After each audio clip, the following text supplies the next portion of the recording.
Ladies and gentlemen, please welcome to the stage Ben Macintyre, Margaret MacMillan, Bret Stevens, and your moderator, Amie Parnes.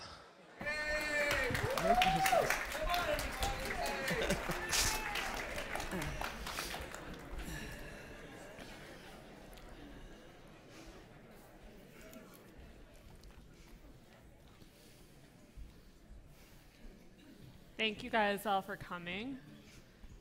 We have a very interesting panel here today.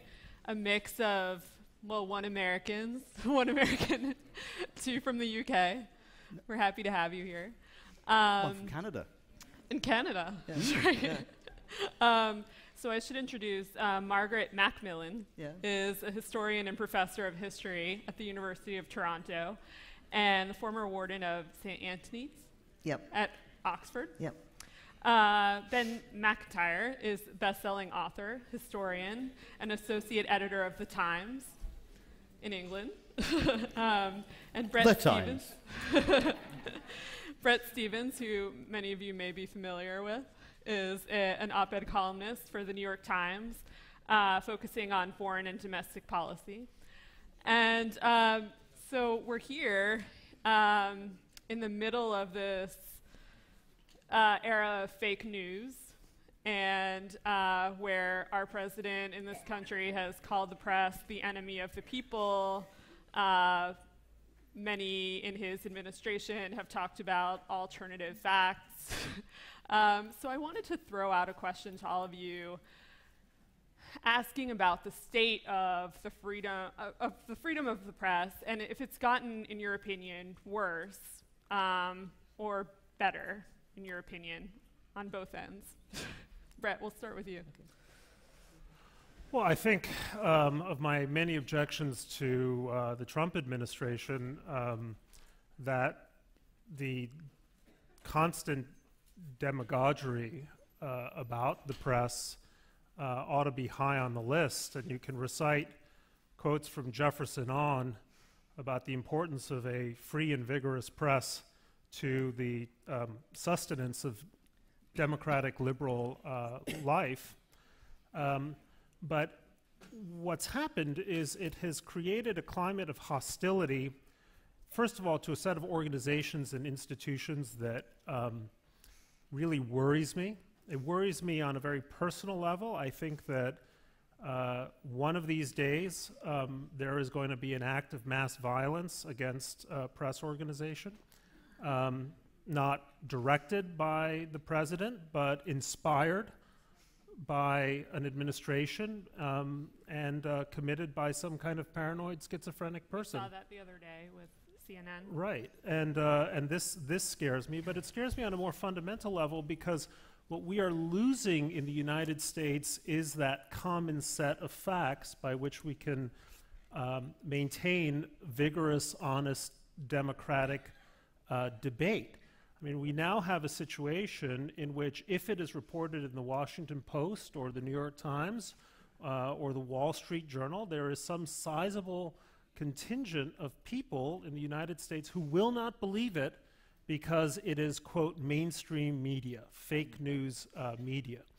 And that worries me. I mean, you know, people need to consider the sources of democratic decline.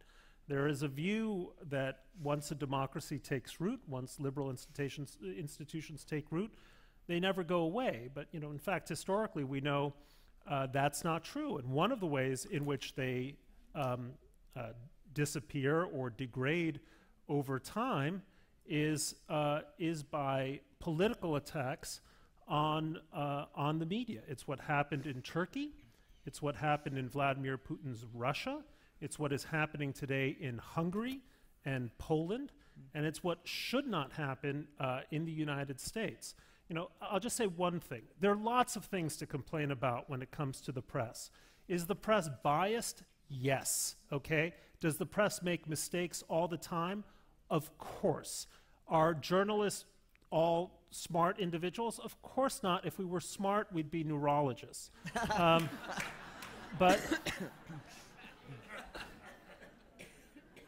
But in our own way, we do what we can to maintain an environment of information and informed opinion that helps sustain the right kinds of debates in society.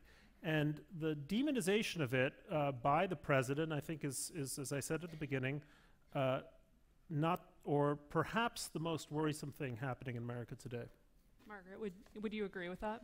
I would. I'm an historian, so I always worry that we tend to think the present is so much worse or so much better than the past.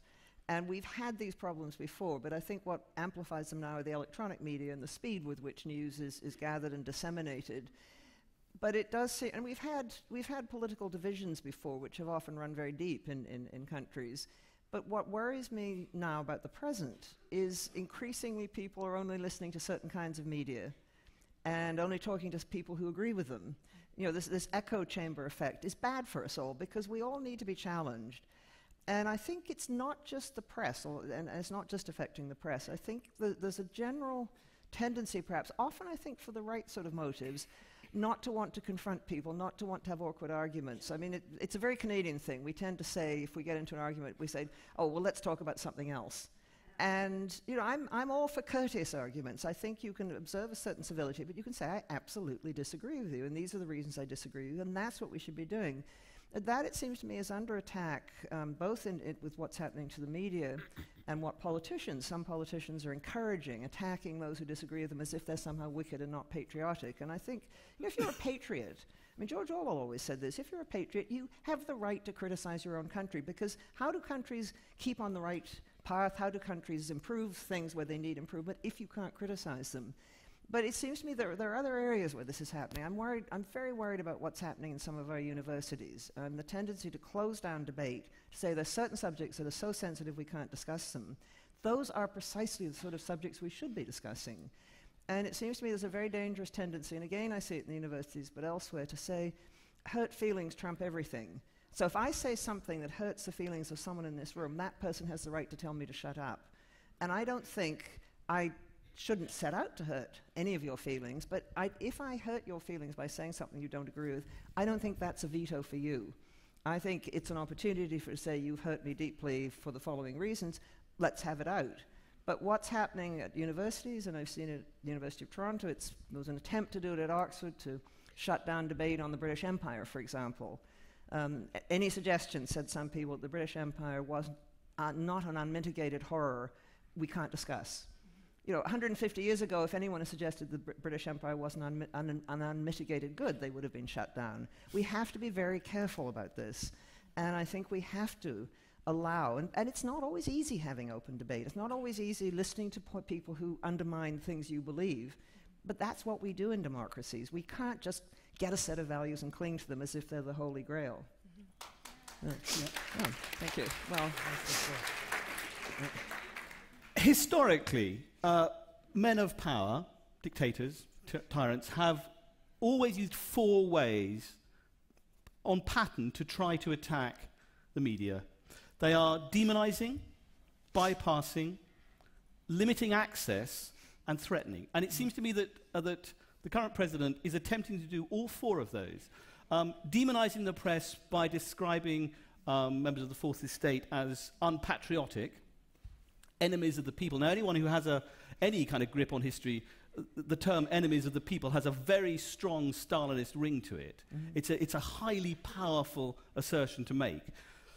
Bypassing the press, Trump has brilliantly worked out a way of avoiding the mainstream media by creating news by Twitter.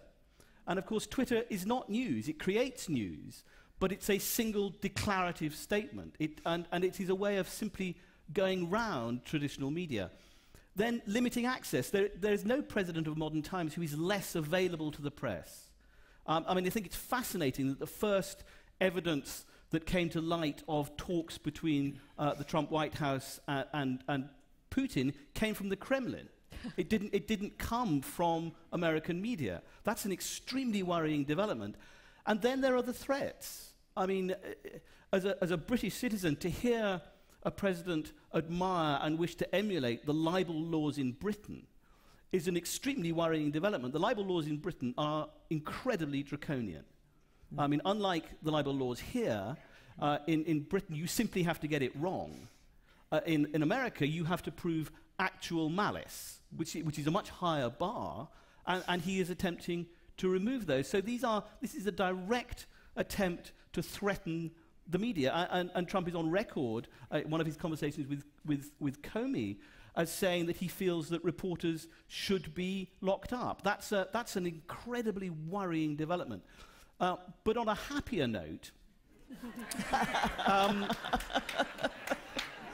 I think we in the mainstream media owe Donald Trump an enormous debt of thanks because he has galvanized responsible media in this country in a way that is absolutely remarkable. I believe that the Washington Post and the New York Times and CNN, his three main bugbears, are doing an incredible job of covering this presidency.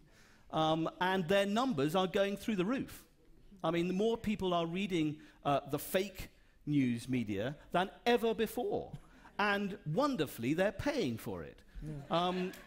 Because that's the other problem with the media at the moment. Yeah, absolutely. Is that it's very hard to make money. This is a very expensive business, doing good journalism. Doing bad journalism is cheap as chips. But doing the good stuff costs a lot of money. And places like the Wall Street Journal and Washington Post and so on are on a roll. They're doing incredibly well. In fact, Marty Barron, who I had dinner with a few months ago, said they're very worried that the Trump bump will at some point come to an end because he's doing wonders for their numbers. No. So. Yeah, very interesting. Bret, I want to press you on something. You said earlier that the media is biased. I want you to kind of explain that and what role that might play, how some people sort of feel that. I kind of take issue with it, obviously, because I'm a reporter, an old school reporter who's like been taught not to take sides. But explain that a bit, and why do you think, and how do you think that's playing out in this larger climate of everyone viewing what they want to view and taking from there? I mean, thanks for the question. I remember in 1992, that was the last I saw, but I imagine the numbers have stayed constant. Something like 91% of reporters polled had voted for Bill Clinton.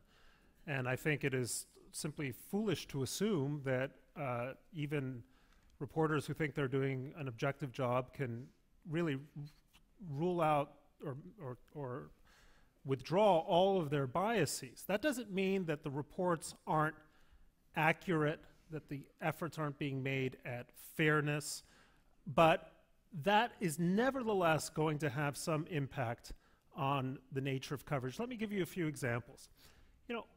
Why was the press so taken by surprise by Trump's victory? How is it that those institutions in New York, Washington, and elsewhere fail to really get the anger in this country? When was the last time I read a story in a major newspaper that explains the way in which little regulators, little gnomes in Washington, make the lives of American entrepreneurs, small business people, and so on, just walking minefields because, God forbid, you should trip over some OSHA regulation, one thing or another? You rarely read about that. Okay? Every now and then it kind of comes out as a curiosity. But if you actually talk to Americans I rarely see in the news. A friend of mine is a steel fabricator in Houston. OSHA came out with a rule that said that it's discriminatory to drug test all of his employees. Now, these are employees who are dealing with steel at very high temperatures. Of course he's going to drug test them. But because there is statistical evidence that some of these drug tests don't bring back neutral results in terms of racial disparities, OSHA had a problem with it, and it was barred, and so he has to deal with this. Of course, all this, to those of us in Manhattan, we kind of shrug our shoulders, and that's whatever. Foreign coverage. Classic example for me is reading about battles between Israel and the Palestinians. 4 Palestinians killed in Gaza violence. And then you sort of read a couple of paragraphs in and you discover that this happened after there was a Palestinian rocket attack. So there's a kind of inversion of cause and effect here in which the retaliation assumes a greater significance than the attack that came in the first place. There's another feature here, which is, you know, the kind of a herd of independent minds phenomenon. And if you had been, I mean, as we all were, if we remember the 1980s, Japan was going to take over the world, right? And a whole succession of perfectly talented foreign correspondents would go to Japan, set themselves up in Tokyo, and they would write stories about how Sony was just fantastic and Mitsubishi was fabulous and Toyota made much better cars than GM, all of which was true, right? So the stories were true, but because one reporter after another had sort of adopted the view that they wanted to tell the story of Japan, which was, quote, the rise of Japan, they missed the fact that there was this enormous property bubble, which, when it burst, sent Japan into essentially 25 years of nonstop stagnation. If you had been reading the press, if what you knew about Japan came only from the press in the 1980s, you would be completely surprised by what happened over the next 25 years. So all of this has an effect on the way in which the media reports stories, what we get out of it. But that does not mean it is fake news, okay? That means that you have to bring an adult sensibility to the news that you are reading and weigh it against other sources of information. Because the media, at the end of the day, cannot be that much better than the people who consume the media. We rely on an intelligent readership to make judgments and understand this is a first draft of history. And yes, there is a liberal bias at the New York Times and other papers, but they're still doing incredible, superb reportage that deserves respect and deserves to be read, you know, with the utmost of seriousness. And that's where the distinction is. When President Trump talks about fake news is news written with an intention to deceive, right? Making a mistake and then correcting it half an hour later is not fake news. That's being human.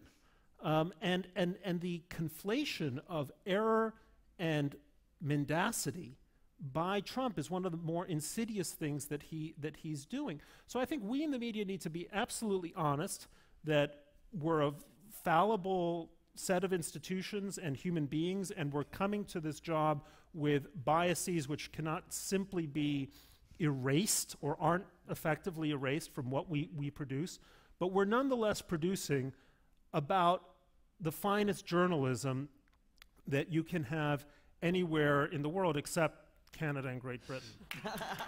Thank you. Well, I mean, you bring up the British press. Our tradition is slightly different in the sense that I was always a little concerned about the New York Times being all the news that's fit to print. Because that sounded to my ear, that sounded very like all the news that is true. And that's not quite what journalism does. It is the handiest draft that we can do with the material that we have available at the time.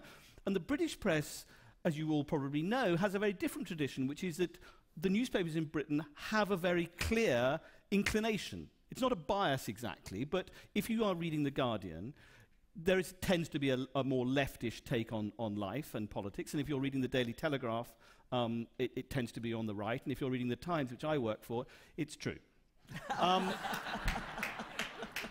But I think Bret makes a brilliant point, which is that most readers are intelligent enough to aim off on what they're reading. They're not believing it is either true or completely false. They are allowing their own biases. And I think the distinction is really between bias, either conscious or unconscious, and prejudice. Yeah.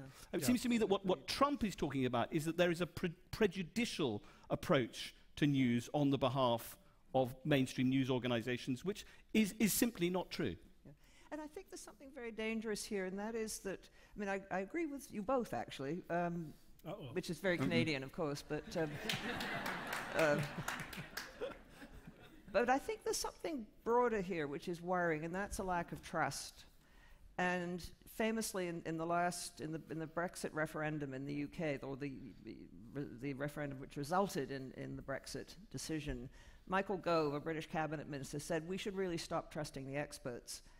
And, I mean, it's a foolish thing to say, and of course he would trust the expert if he needed medical attention, but there was this sort of sense that we shouldn't trust anyone, and that everybody has a motive, and everyone is out for himself or herself. And I think that's affecting journalists as much as people in other areas, as much as politicians, that their motives must be impure, they must be venal, they must have been up to something. And that leaves us. I mean, democracies work on trust. We trust each other at a certain level, not foolishly, I think, but we trust that we actually share an acceptance of the same rules of the game and the same values. Not the same values in all ways, but the values that democracy is a good thing. And I think that is being undermined, and I find that very dangerous. The second thing I'm concerned about, and it's something you referred to, Bret, is foreign reporting. Because I think we have lost a lot as publics with the closing down of foreign bureaus. We no longer have people in countries who know those countries inside out, who know the languages, who've lived there from some time. The best journalists in the world can fly in, talk to people, and then fly out, but will not understand a country in the way that someone who's lived there, chats to people, has links there, understands the culture and the language. And it is limiting our capacity to understand other countries, and I find that really worrying. Can I just make one short point, adding to what Margaret said? The constant use of the term fake news in the United States is, of course, infecting the rest of the world. Absolutely. And John McCain had a terrific op-ed in the Washington Post the other day making this important point, which is that it becomes all that much easier for the Erdogans and the Dutertes of the world to prosecute the press and to prosecute journalists who have far fewer protections than we do here in the West, by essentially borrowing from the authority of the American president, ostensible beacon of liberty, to cast doubts on the independence and fair-mindedness of their own media. It's a terrifying precedent when the United States and the President of the United States takes this view of what the media is all about. It's not a consequenceless act. And look at where the term fake news has been picked up. The leaders of which countries Turkey. are using those terms? Russia, Syria, Turkey, China, Venezuela. These are not, these are places, I mean, the very language that is being used in America is creating a template for other countries. And I think that's the most worrying thing of all, actually, is that it's reducing the bar for what real news is. And there is a real increase in the number of journalists being killed. Right. There is an organization, Journalists at Risk, who monitor this, and as do others. But, there are now, it seems to me there is an increase in the numbers. We get reports from all over the world of journalists who are blown up, shot, found dead, and no one seems to do much to find out who did it. So Senator McCain's colleague, Senator Flake, the other day also gave a speech on the Senate floor talking about, he likened President Trump to Stalin. And I want to pose this question to both Margaret and Ben. As historians, is this moment an anomaly? Have we seen something like this? Is he accurate in comparing him to Stalin? Well, I think Stalin not.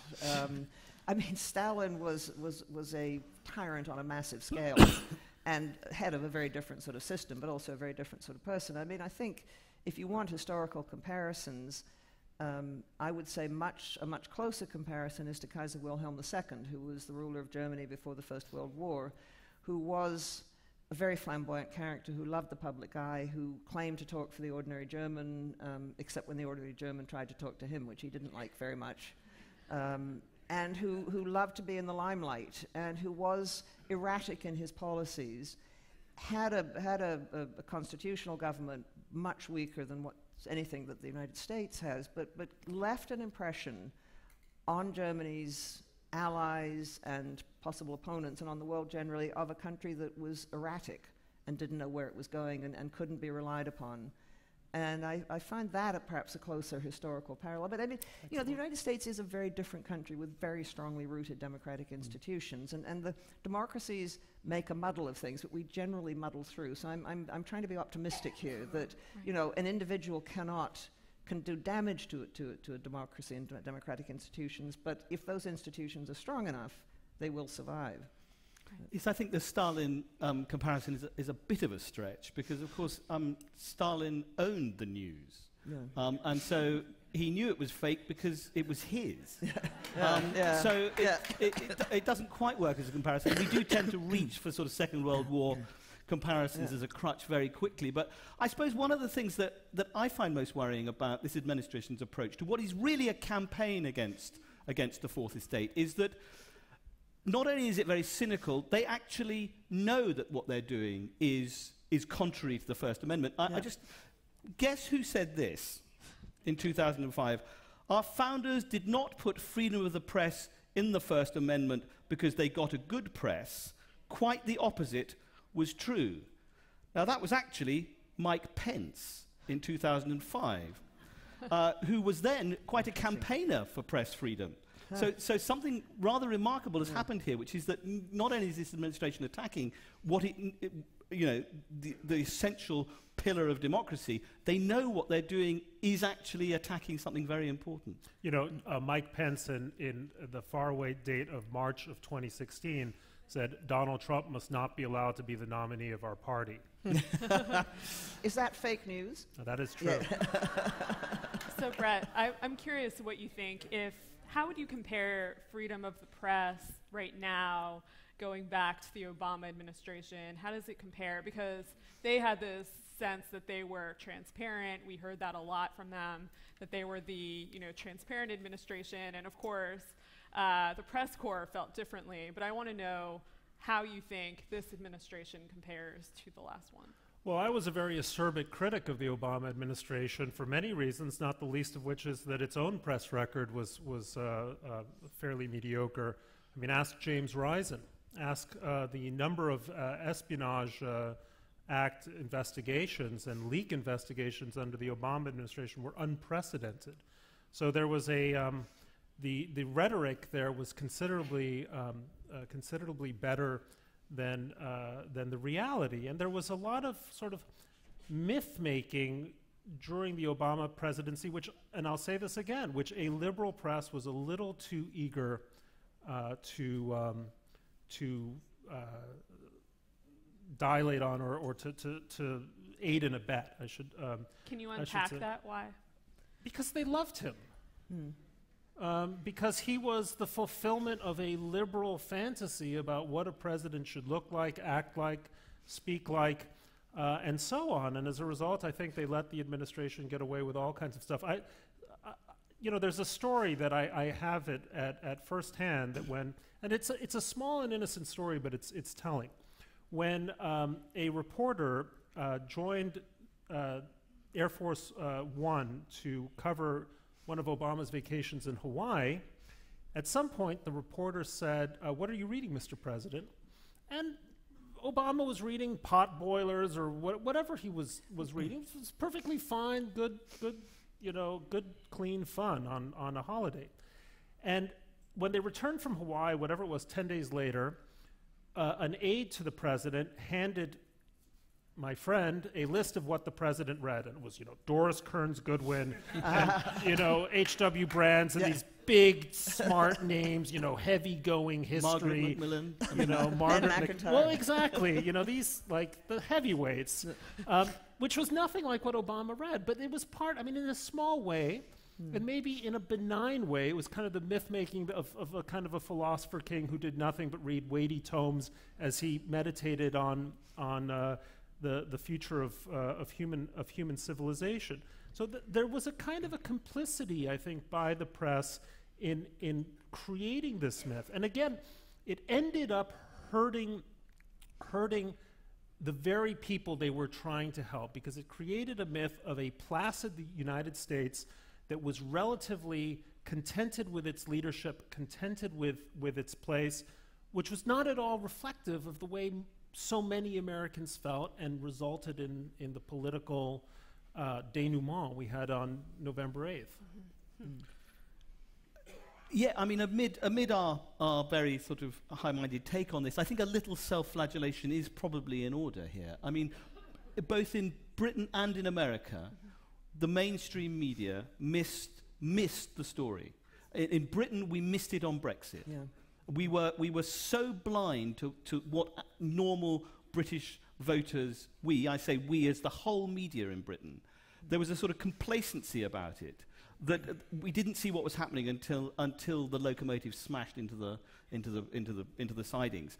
And I think a similar thing happened here. That the liberal mainstream media were above the fray in some way, and there was a sort of failure of reporting that went on. And I think that is going to be righted. So I think certainly in Britain and clearly here, there's a much closer engagement, I think. Why do you think there was this notion, though, that it couldn't happen here? It could only happen overseas? It being Brexit and... Well, I just think the Brexit thing was just... Well, it was actually, you touched on it. It was Michael Gove's and others realizing there was a sort of populist movement afoot that the press hadn't spotted. The metropolitan press based in London simply hadn't seen what was happening among a different socioeconomic part of the country, and they just missed it. It was a failure of reporting. So we're not perfect, and we sometimes get it wrong for the right reasons and right for the wrong reasons. Yeah. What I find, yes, and it must be very tempting for you in the press to sort of be in the inner circles of power, to have important people want to talk to you and to have access, which does it inhibit you from I suspect it probably does, from sometimes attacking the people who've been giving you all this nice information? I mean, will it close down? I mean, can the press be too close to those it's reporting on? Well, certainly in the British system, yes, because there's a lobby system that we have, which is very different from America, where you are within the lobby and you are quite often fed information by people to whom you are then beholden. But when I was a young political reporter, I was told the first thing you need to do is to understand that you will be taken out to lunch by these people, you will take them out to lunch, and then you will work them over. No, I mean, the New York Times, though, is one organization that does not go to the White House Correspondents' Dinner for that reason, right? To its great credit. And look, part of I think our problem is, look, those of us in at least the so-called mainstream media, the upper echelons of the press, there is a kind of a class quality. I mean, most of the reporters I know or op-ed editors, we went to the same set of schools, whether it's Yale or Stanford, or it's the same kind of thing, same sorts of expectations, same mannerisms, same political instincts. And while we're rightly keen to increase diversity in terms of gender and race, I don't think we spend enough time thinking about diversity in terms of geographic background, class, ideological viewpoints, and so on. So we end up being blind to phenomena because we're, it's a misattribution, but I love it all the same. Pauline Kael saying, "How could Nixon have won? All my friends voted for McGovern." Pauline Kael actually didn't say that, but we're just going to decide it's true. And that really leads to blind spots. We have to be careful. It is frightening in the way you mentioned Michael Gove attacking the experts.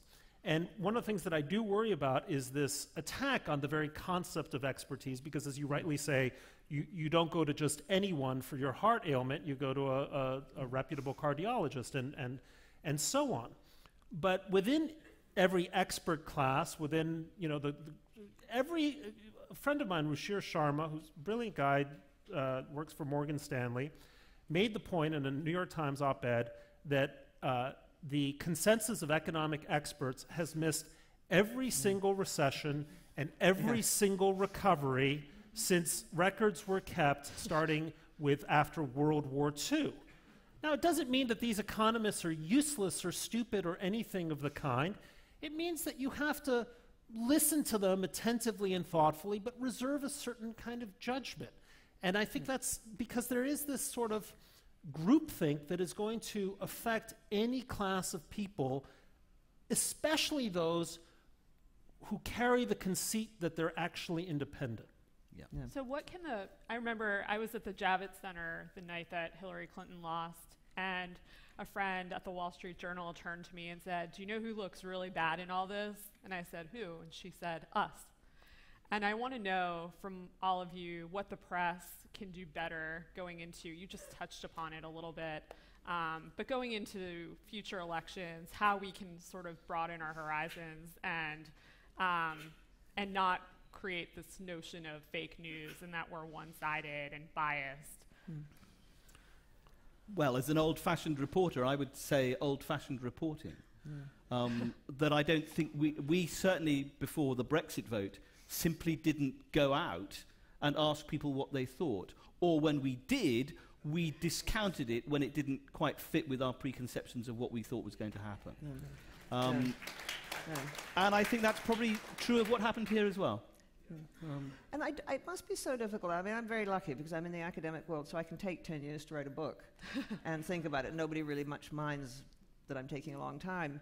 But you're under pressure the whole time to come up with definitive stories on things as they happen. And I think the pressures have got greater. I mean, you know, with Twitter, with instant communications.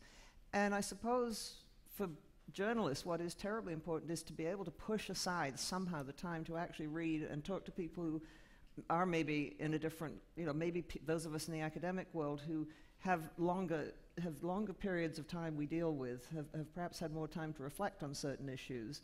I think, you know, in Britain there is actually quite a bit of communication between people in the universities and people in the media, and Canada not so much. We tend to regard each other with great suspicion. I don't know what it's like in the US, but it seems to me that we all have things to learn from each other, and I think it's what you talked about, Bret, the sort of dangers of groupthink. If you're only talking to people, even if you have different opinions on things, but if you're in the same line of business, you tend to develop a certain way of looking at the world.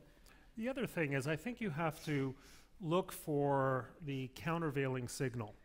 The data point or even the anecdote, which is telling you a very different story from the one you think is the principal story. There's a wonderful anecdote in your book, Shattered. Read it. A standout book.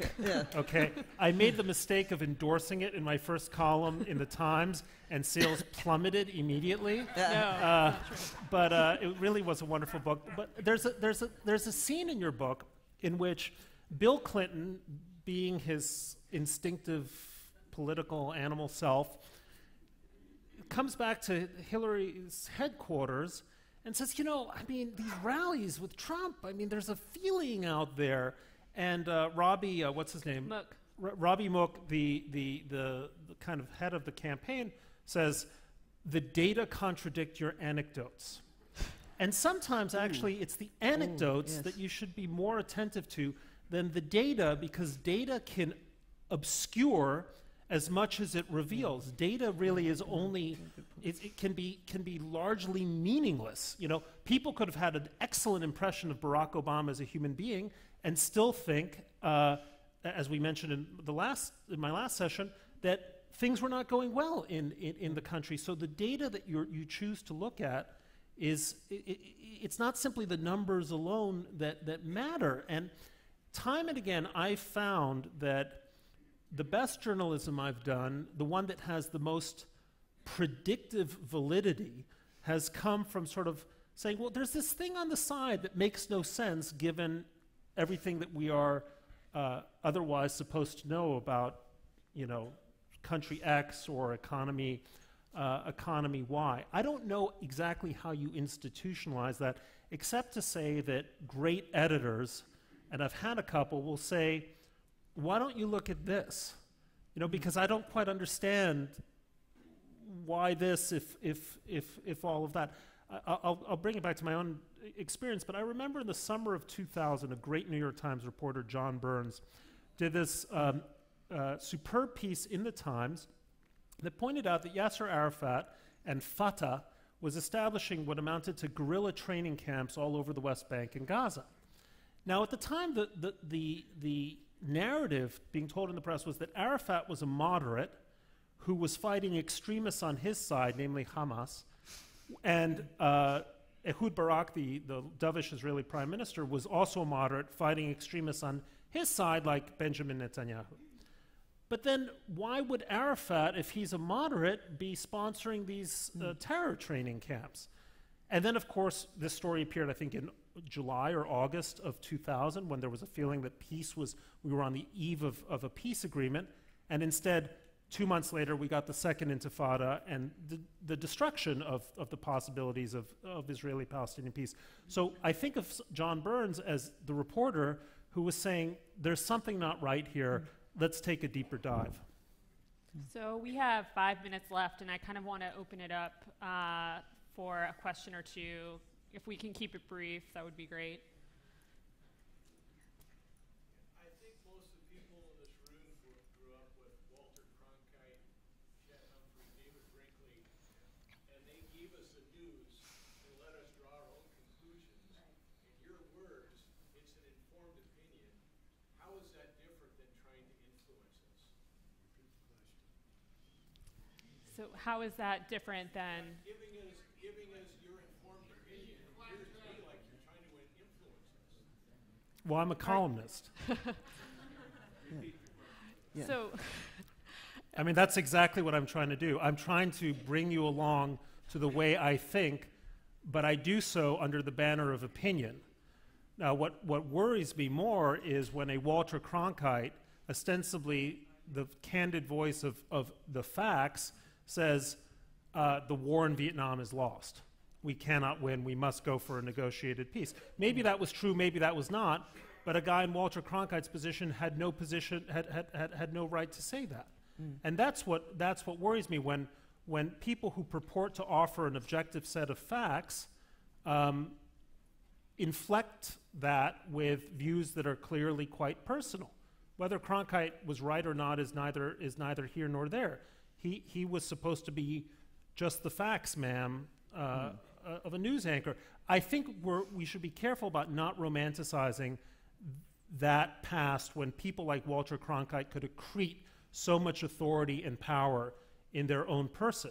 On the other hand, now we have kind of the opposite problem in which the sources of news, information, and authority have become so dispersed that there is no sense of authoritativeness that I think is also an important consideration. But do you feel like that influence is there, that journalists are trying to influence, or are they just straight up give you the facts and exit?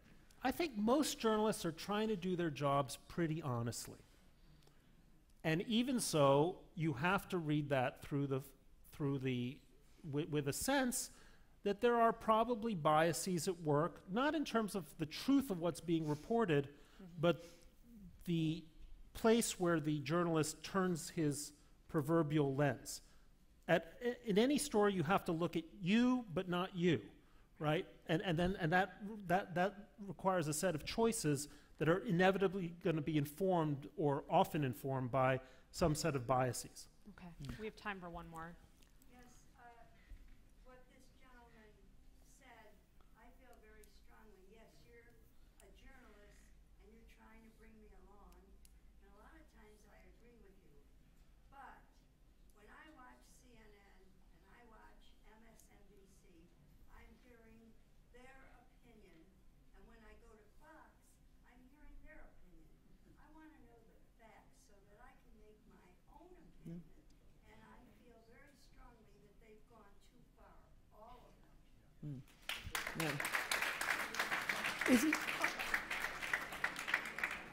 But underlying that, is there not the assumption that news reporters... So the question The question was that really on, if I got it right, was on left and right. Well, the, that everyone the news is sounds just like opinion. giving their opinion Yeah. on CNN, on MSNBC. I take issue with that because I'm on CNN. But I think as we try to report the facts, I know when I'm on, I try to refer to my reporting. But I think we need... No. Consistently keeps pounding away his own opinion or his own bias. And there is that opinion. But is he not the equivalent of a columnist on a newspaper?